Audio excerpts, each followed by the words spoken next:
जय Jagannath. Doubt clear with Devesh YouTube channel में आप सभी बंधुओं का हार्दिक अभिनंदन है। मेरा नाम देवेश कुमार है। हम लोग दिसंबर 2023 में जो सीटेट का एग्ज़ाम होने वाला है उसके लिए मैथ का प्रिपरेशन कर रहे हैं। उसके लिए प्रीवियस ईयर के प्रश्नों को डिस्कस कर रहे थे। ऑनलाइन एग्जाम जो 2021 और 22 में हुआ था सीटेट का, उसके प्रश्नों को हम लोग अभी प्रैक्टिस कर रहे थे। तो 17 जनवरी 2022 में पेपर 2 में सीटेट में जो प्रश्न आया था, अभी मेंसुरेशन वाला टॉपिक चल रहे हैं। 17 जनवरी 2022 में पेपर 2 में सीटेट में जो प्रश्न आया था 48 नंबर क्वेश्चन क्या है देख लेते हैं। एक तार वृत्त की आकृति के रूप में है, मतलब एक तार है, वायर है जो कि वृत्त सर्कल के आकृति में है, जिसका क्षेत्रफल 154 सेंटीमीटर है। देखिए ये एक वायर है, एक तार है जो वृत्त की आकृति में है, जिसका क्षेत्रफल कितना है 154 सेंटीमीटर स्क्वायर है, जो क्वेश्चन में लिखा है। इस तार को एक वर्ग के रूप में मोड़ा जाता है। ये जो वृत्ताकार तार है इसको किसके रूप में मोड़ा जाता है? एक वर्ग के रूप में मोड़ दिया जाता है। यहाँ पर वर्ग बना है PQRS, ठीक है। तो वर्ग का क्षेत्रफल क्या होगा? तो ये जो वृत्ताकार तार है इसको वर्ग के रूप में जो मोड़ देंगे तो फिर वर्ग का जो एरिया होगा वो कितना होगा? वर्ग का आपको एरिया निकालना है। तो क्वेश्चन में क्या बोल रहा था? एक वृत्ताकार तार है जिसका क्षेत्र, एक तार है जो कि वृत्त के आकार का है, जिसका क्षेत्रफल 154 सेंटीमीटर स्क्वायर है, और फिर यही तार को मोड़ के वर्ग बनाया जाता है। तो वर्ग का क्षेत्रफल इसमें पूछ रहा है। तो वर्ग का क्षेत्रफल कैसे निकाल पाएंगे हम? जब वर्ग का भुजा ज्ञात होगा, ठीक है। तो भुजा निकालेंगे। उसके पहले जान लेते हैं वर्ग क्या है, थोड़ा सा ब्रीफ जानकारी कर लेते हैं। इसको इंग्लिश में क्या कहते हैं? स्क्वायर कहते हैं। देखिए ये एक समतल आकृति होती है जिसकी प्रत्येक भुजाएं बराबर तथा प्रत्येक कोण भी बराबर होता है, 90 डिग्री होता है। इसका जो प्रत्येक भुजा क्या होता है? बराबर होता है वर्ग का। और प्रत्येक कोण क्या होता है? 90 डिग्री होता है। ये कोण 90 डिग्री होता है और भुजा भी बराबर होता है। विकर्ण बराबर होते हैं तो 90 डिग्री पर समद्विभाजित करते हैं। इसका जो विकर्ण है ना वो भी बराबर होता है, 90 डिग्री पर समद्विभाजित एक दूसरे को विभाजित करते हैं। वर्ग का क्षेत्रफल कितना होता है? भुजा का स्क्वायर। भुजा को 2 बार गुना करेंगे तो वर्ग का क्षेत्रफल निकलेगा। वर्ग का परिमाप क्या होता है? 4 गुना 1 भुजा। अब वर्ग का विकर्ण क्या होता है? √2 इंटू 1 भुजा, ठीक है। अब हम लोग वृत्त के बारे में फिर इसी तरह थोड़ा सा ब्रीफ इंट्रोडक्शन जान लेंगे। उसके बाद जो क्वेश्चन बोला है उसको हम लोग सॉल्व करेंगे। आप लोग चैनल में बने रहिए। देखिए हम लोग थोड़ा वर्ग के बारे में जान लिए, अब थोड़ा वृत्त के बारे में जान लेंगे। उसके बाद जो क्वेश्चन है उसको सॉल्व करेंगे। वृत्त हम पहले भी बताए थे, एक बार थोड़ा सा ब्रीफ इंट्रोडक्शन थोड़ा सा शॉर्ट में बताते हैं। सर्किल इसको इंग्लिश में कहते हैं। देखिए एक निश्चित बिंदु से समान दूरी पर चक्कर लगाने से बिंदुओं का जो पथ या रास्ता बनता है उसी पथ को वृत्त कहते हैं।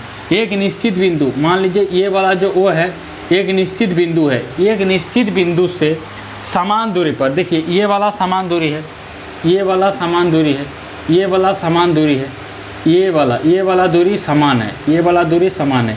यही बोल रहा है एक निश्चित बिंदु से एक निश्चित बिंदु ये वाला से समान दूरी पर, इतना समान दूरी पर चक्कर लगाने वाला, ये जो चक्कर लगा रहा है, ये जो डॉट है, ये जो चक्कर लगा रहा है, ये जो चक्कर लगा रहा है, चक्कर लगाने वाले बिंदुओं का जो पथ बनता है, जो बिंदु का जो रास्ता बनता है, वही बिंदु के रास्ता को क्या कहते हैं? वृत्त कहते हैं।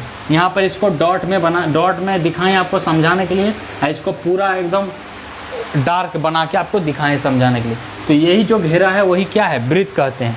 और वो निश्चित बिंदु जो है उसे क्या कहते हैं? वृत्त का सेंटर, केंद्र कहते हैं। और ये निश्चित बिंदु वृत्त का आपका केंद्र है। और निश्चित दूरी जो समान होती है वृत्त की त्रिज्या कहलाती है। और ये जो निश्चित दूरी है ये वाला, ये वाला, ये वाला, ये वाला, ये सब क्या है? त्रिज्या है। ये वाला त्रिज्या है, ये वाला त्रिज्या है, ये वाला त्रिज्या है, ये वाला त्रिज्या है। ये निश्चित दूरी त्रिज्या है, निश्चित बिंदु वृत्त का केंद्र है, सेंटर है, और वो रेडियस है। इसको स्मॉल r से दिखाते हैं, इसको स्मॉल r से हम लोग डिनोट करते हैं। तो ये था वृत्त के बारे में थोड़ा सा जानकारी। और एक चीज़ और देख लीजिए, वृत्त की परिधि पर जो हम लोग बिंदु होता है, 2 बिंदु को अगर मिला देंगे तो बिंदु जो रेखाखंड होता है ना, ये क्या होता है? जीवा होता है, जीवा, ठीक है, कॉर्ड होता है। व्यास किसे कहते हैं? वृत्त का जो त्रिज्या है उसका जो डबल कर देंगे, दोगुना करते हैं, उसको वृत्त का व्यास कहते हैं। मतलब ये वृत्त का व्यास हो गया, ये वृत्त का व्यास हो गया। और एक वृत्त में सबसे बड़ी जीवा कितना होता है? कौन होता है? वृत्त का व्यास, ये वाला, ये जो है ना सबसे बड़ी जो व्यास है वही सबसे बड़ी जीवा है। जो वृत्त का व्यास है वही सबसे बड़ी जीवा है, और ये छोटा वाला जीवा है। इस चीज़ को आप लोग याद रखना है। तो वृत्त और वर्ग के बारे में थोड़ा बेसिक जानकारी हो गया। अब जो क्वेश्चन में बोल रहा है उसको हम लोग सॉल्व करेंगे। देखिए हम लोग वृत्त का परिभाषा देख लीजिए। अब वृत्त का थोड़ा सूत्र देख लेते हैं, उसके बाद जो क्वेश्चन है उसको हम लोग सॉल्व करेंगे। वृत्त का क्षेत्रफल क्या होता है? पाई आर स्क्वायर। वृत्त की परिधि कितना होता है? 2 पाई आर। इसे कैपिटल सी से दिखाते हैं, इंग्लिश में सरकमफ्रेंस बोलते हैं। देखिए वृत्त की परिधि क्या होता है? तो वृत्त के चारों ओर चली गई दूरी परिधि होती है। वृत्त के जो चारों ओर जो ये दूरी चले ना, ये वाला ये गोल घेरा है, वही परिधि होता है। ठीक है, यहाँ पाई परिधि का फॉर्मूला क्या होता है? सी बराबर 2 पाई आर। पाई क्या होता है? स्थिर अनुपात, जिसका मान 22/7 और 3.14 होता है। अब जो क्वेश्चन में बोला है उसको हम लोग सॉल्व करते हैं, आप लोग चैनल में बने रहिए। हम लोग वृत्त और वर्ग के बारे में जान लिया। अब जो क्वेश्चन में बोल रहा है उसको हल करेंगे। क्वेश्चन में क्या बोल रहा है? एक तार वृत्त के आकार का है, एक वृत्त के आकार का तार है। ठीक है, एक तार वृत्त के आकार का है जिसका क्षेत्रफल 154 सेंटीमीटर स्क्वायर है। फिर यही तार को मोड़कर आपका एक वर्ग बनाया जाता है। तो वर्ग का क्षेत्रफल पूछ रहा है क्या होगा। तो देखिए वर्ग का क्षेत्रफल का फॉर्मूला क्या होता है? भुजा स्क्वायर होता है। तो भुजा तो हमको पता नहीं है, सबसे पहले वर्ग का भुजा निकालना पड़ेगा, तभी तो उसका क्षेत्रफल निकालेंगे। भुजा कैसे निकालेंगे? एक कंडीशन दिया है। एक कंडीशन क्या दिया है? ये जो वृत्ताकार तार है ना, इसी तार को मोड़ के वर्ग का क्या बनाया जाता है? वर्ग बनाया जाता है। मतलब वृत्ताकार तार जो है वर्ग का बराबर है। मतलब वृत्ताकार तार मतलब क्या? वृत्त की परिधि, ये जो पूरा है वृत्त की परिधि। तो वृत्त की परिधि वर्ग का परिमाप के बराबर है। बस वृत्त का परिधि और वर्ग का परिमाप बराबर है, तो उसको करके हम क्या करेंगे? भुजा निकाल देंगे। और जैसे भुजा निकाल देंगे तो वर्ग का क्षेत्रफल निकाल देंगे, भुजा स्क्वायर। तो सबसे पहले वृत्त का परिधि निकालने के लिए वृत्त का परिधि 2 पाई आर होता है, लेकिन आर त्रिज्या तो पता नहीं, सबसे पहले आर निकालेंगे।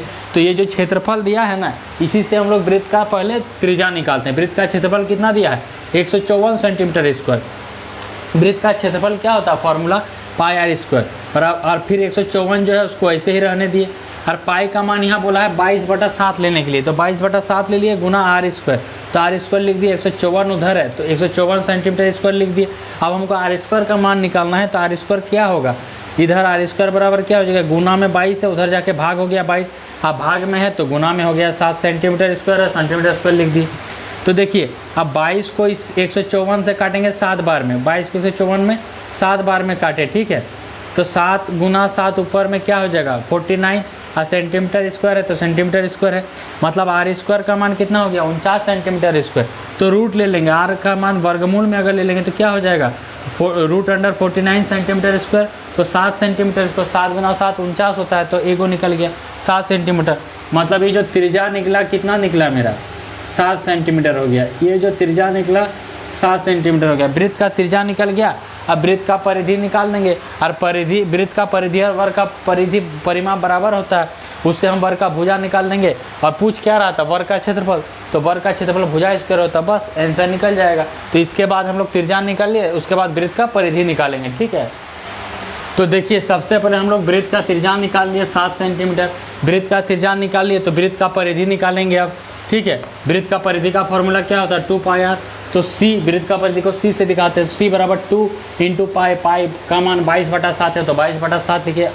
आर कितना निकाले? 7 निकाले तो 7 लिख दिया सेंटीमीटर। तो देखिए 7 और 7 कट गया, तो 2 गुना 22 ऊपर में बचा, 2 गुना 22 44 सेंटीमीटर। वृत्त की परिधि कितना हो गया? 44 सेंटीमीटर निकल गया। यह कितना निकल गया? 44 सेंटीमीटर वृत्त की परिधि। वृत्त की परिधि कितना निकला? 44 सेंटीमीटर। अब देखिए क्वेश्चन में क्या बोला है? ये जो वृत्ताकार तार है ना, इसी को मोड़ के वर्ग बनाया जाता है। मतलब जो वृत्त के आकार मतलब परिधि बराबर वर्ग का परिमाप बराबर है, इसका मतलब। तो अकॉर्डिंग टू द क्वेश्चन वृत्त की जो परिधि है बराबर वर्ग का परिमाप है, बराबर वर्ग का परिमाप है। तो इसीलिए वर्ग का परिमाप क्या होता है? 4 गुना 1 भुजा। और इसी से हम क्या निकालेंगे? एक भुजा निकाल लेंगे। और जब भुजा निकल जाएगा तो वर्ग का क्षेत्रफल क्या होता है? भुजा का स्क्वायर, तो वर्ग का क्षेत्रफल निकल जाएगा। तो वर्ग का परिमाप बराबर 4 गुना 1 भुजा। और अभी बताया वर्ग का परिमाप और वृत्त की परिधि क्वेश्चन के अनुसार बराबर है, तो वर्ग के परिमाप की जगह वृत्त की परिधि का मान लिख देंगे। तो वृत्त की परिधि अभी कितना निकाले? 44। तो यहाँ वर्ग का परिमाप के बदले में हम वृत्त की परिधि का मान लिख दिए 44 सेंटीमीटर। इधर क्या है? 4 गुना 1 भुजा। इसीलिए क्या करेंगे? वर्ग की एक भुजा क्या हो जाएगा? 4 गुना भुजा है बराबर 44 है, तो वर्ग की एक भुजा क्या हो जाएगा? 44/4 सेंटीमीटर। तो ये कितना बार में कटा? 11 बार में। इसलिए वर्ग की एक भुजा कितना हो गया? 11 सेंटीमीटर। वर्ग की एक भुजा कितना हो गया? 11 सेंटीमीटर। ये भी 11 सेंटीमीटर हो गया। चारों भुजा बराबर होती है। जब भुजा निकल गया तो उसका क्षेत्रफल निकल जाएगा वर्ग का, भुजा का स्क्वायर। ठीक है, इसी तरह आप लोग चैनल में बने रहिए। वर्ग का एक भुजा अभी हम लोग निकाल लिए 11 सेंटीमीटर। ठीक है, वृत्त का जो परिधि और वर्ग का परिमाप को बराबर करके हम वर्ग की एक भुजा 11 सेंटीमीटर निकालिए। क्वेश्चन में क्या बोल रहा था, वर्ग का क्षेत्रफल कितना होगा, तो वर्ग का एक भुजा निकल गया 11 सेंटीमीटर। अभी देखिए तो वर्ग PQRS का क्षेत्रफल अकॉर्डिंग टू द क्वेश्चन, वर्ग का क्षेत्रफल क्या होता है, भुजा स्क्वायर। तो ए क्षेत्रफल को ए लिख दिए बराबर भुजा स्क्वायर, मतलब 11 सेंटीमीटर। अभी भुजा निकाले 11 सेंटीमीटर का होल स्क्वायर, तो 11 गुना 11 को एक ब्रैकेट में लिखा, सेंटीमीटर गुना सेंटीमीटर, सेंटीमीटर स्क्वायर, ताकि क्षेत्रफल निकाल रहे हैं तो सेंटीमीटर स्क्वायर ही होगा। इसलिए वर्ग का क्षेत्रफल बराबर 121 सेंटीमीटर हो गया। ये कितना हो गया, 121 सेंटीमीटर स्क्वायर वर्ग का क्षेत्रफल। तो देख रहे हैं कितना अच्छा प्रश्न है। प्रश्न में क्या बोला था, एक तार जो है वृत्त के आकार का, ये जो तार है वृत्त के आकार का है, इसका क्षेत्रफल 154 सेंटीमीटर स्क्वायर है। और फिर यही तार को मोड़ कर क्या बनाया गया है, एक वर्ग बनाया गया है। तो वर्ग का क्षेत्रफल निकालिए। तो सबसे पहले हम लोग क्या किए, ये वृत्त का क्षेत्रफल में त्रिज्या निकाल लिए क्षेत्रफल से, तो जो क्षेत्रफल से त्रिज्या निकाल लिए, फिर परिधि निकाल लिए वृत्त का, और वृत्त का परिधि और वृत्त का वर्ग का परिमाप तो बराबर है, क्वेश्चन में दिया गया है, ताकि यही तार को मोड़ कर वर्ग बनाया गया है, मतलब वृत्त की परिधि और वर्ग का परिमाप बराबर है।